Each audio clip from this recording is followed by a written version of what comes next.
My name is Özlem Okuyucu from London School of Economics. First of all, I would like to thank you for your speech. I'd like to ask a question about the crisis in Syria.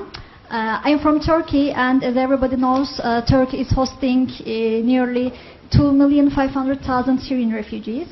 And some Turkish people are criticizing Saudi Arabia on the grounds that Saudi Arabia isn't accepting refugees and it isn't doing enough for refugees as a rich country.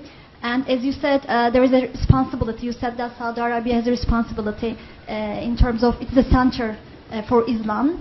So some Turkish people are also saying this. It's an Islamic country, so why isn't it doing enough for Syrian refugees? So I'd like to ask about this issue. I'd like you to elaborate on Saudi Arabia's refugee policy. Okay. Thanks. Thank you. I'll ask you to take that directly. Yes, thank you. I think we could have done a better job explaining what we've done with Syrian refugees.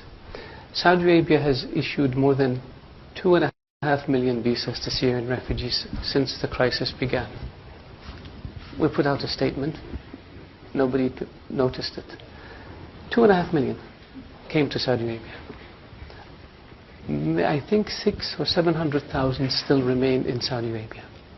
Not one of them lives in a refugee camp. And not one of them lives in a tent.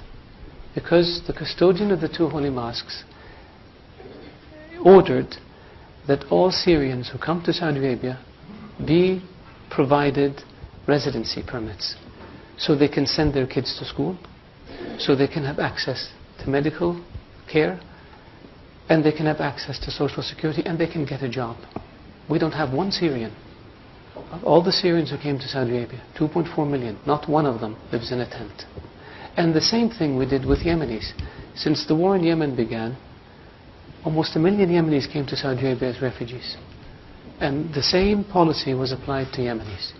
Not one of them lives in a refugee camp, and not one of them lives in a tent. And we don't brag about it, and we don't put TV cameras in front of them, because that, to us, is what our culture is all about. These people came because their homes were devastated.